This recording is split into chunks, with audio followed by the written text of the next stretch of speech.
চাকরি বা জীবিকার জন্য কি আমল করব? এই প্রশ্ন অনেক যুবক ভাইয়েরা আমাদের কাছে করেন। পরিশ্রম করতে রাজি না, কাজকাম করতে রাজি না, বা করলেও সেটা ধরি মাছ নাছুই পানি টাইপ। তারা আমল চায়, হুজুর একটা দোয়া শিখাই দেন, কাজটা বেশি করতে পারবো না, যাতে রাতারাতি বড়লোক হয়ে যায়। আছে না নাই? অনেক ছেলেরা আছেন, অনেক মেয়েরা আছেন, পড়ালেখা ভালো করে করবে না, কলম নিয়ে যাবে, হুজুর ফু দিয়ে দেন যাতে পরীক্ষা ভালো করি। যারা পড়ালেখা করে সিরিয়াসলি, তারা পড়ালেখা শেষ করে আল্লাহর কাছে দোয়া করবে, আল্লাহ আপনি সাহায্য করেন, শেষ। আমরা চাই হলো হুজুর কিছু টাকা পয়সার বিনিময়ে আমাকে একটু শর্টকাট রাস্তা বলে দেখে আমি পার হয়ে যাই। হুজুরও যে নম্বরের, ওই দোয়া চাই নাও সেই নম্বরের, সেও ফাঁকিবাজ। আর হুজুরও আল্লাহর কাছে দোয়া না শিখায়া ওই কলম পড়া দিয়া পয়সা কামাই করতে পারলে হুজুরেরও লাভ।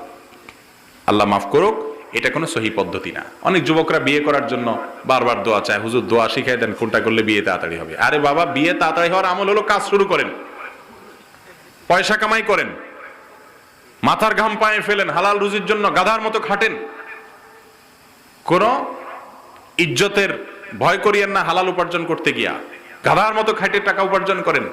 যখন আপনি পকেট ভর্তি টাকা নিয়ে আসবেন বাড়িতে, তখন বাপ মারে বিয়ের কথা আর বলার লাগবে না, বোঝা লাগবে না, এমনি দিব। মেয়ের বাপদের ঠেলা চোটে বিয়ে দিতে বাধ্য হবে, ঠিক না বেঠিক? এর পাশাপাশি মা বাবের জন্য যেটা বলা দরকার সেটা তো সবসময় বলি আমি। আর উপার্জনের জন্য আমল হলো, আল্লাহ বলেছেন ফাইদা কুদিয়াতিস সালাহ ফান্তাশিরু ফিল আরদ, নামাজ শেষ হয়ে গেছে, মসজিদে বের হয়ে যাও, বের হয়ে যাও। ওয়াবতাগু মিন ফাদলিল্লাহ, এবং পৃথিবীতে আল্লাহর রিজিক পড়ে আছে, উপার্জন করো, পরিশ্রম করো। এখন শুধু যুবকরা চাকরি খোঁজে। আজকে এক ভাই হোটেলে দেখা করতে আসছে, আয়েশা বলতেছে হুজুর দোয়া করেন, সরকারি চাকরির জন্য চেষ্টা করতেছে।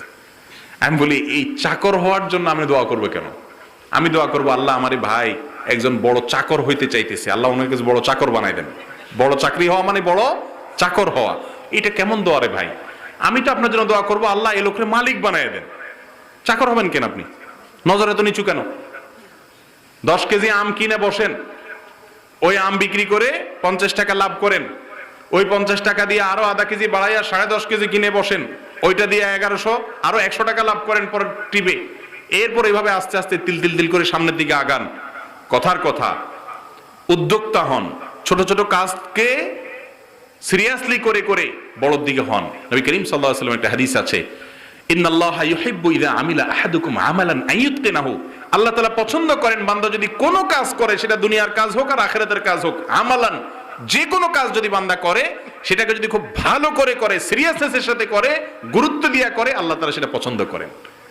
অনেক যুবক ভাইরা আছেন দিনের পথে আসলে, ইসলাম চর্চা শুরু করলে, দায় রাখছে, কোরআন হাদিস অনুযায়ী চলা শুরু করছে, ইসলামকে প্র্যাকটিস করা শুরু করেছে, তাদেরকে দেখা যায় যে ইসলাম প্র্যাকটিস করার পর তারা ঢিলা হয়ে যায় দুনিয়ার ব্যাপারে। না দুনিয়া তো এটা, দুনিয়া তো এটা তো ফালতু জিনিস। আরে ভাই দুনিয়া ফালতু জিনিস তো, দুনিয়া লাগবে না চলার জন্য, যতটুকু লাগে ততটুকু তো হালাল উপার্জন করবেন, যতক্ষণ করবেন সিরিয়াসনেসের সাথে করবেন, ভালোভাবে করবেন। এই ঢিলা ঢালা করার জন্য ইসলাম আমাদেরকে বলে নাই। অতএব উপার্জনের জন্য সিরিয়াসনেস হবেন। এর পাশাপাশি আমাদের একটা আলোচনা আছে ইউটিউবে এবং ফেসবুকে, বরকতের 10টি চাবি, সেটা শুনে নেবেন। যে আমলগুলোর মাধ্যমে সবকিছুতে আল্লাহ তাআলা বরকত দান করেন, ইনশাআল্লাহ বিইذনিল্লাহ আল্লাহ তাআলা বরকত দেবেন। বিসমিল্লাহ পড়ে শুরু করবেন এবং আল্লাহ যদি অল্প দেয় তাতে সন্তুষ্ট থাকবেন, কিন্তু চেষ্টাতে যেন কোনো ত্রুটি না হয়। আল্লাহ তাআলা আমাদেরকে বুঝার তৌফিক দান।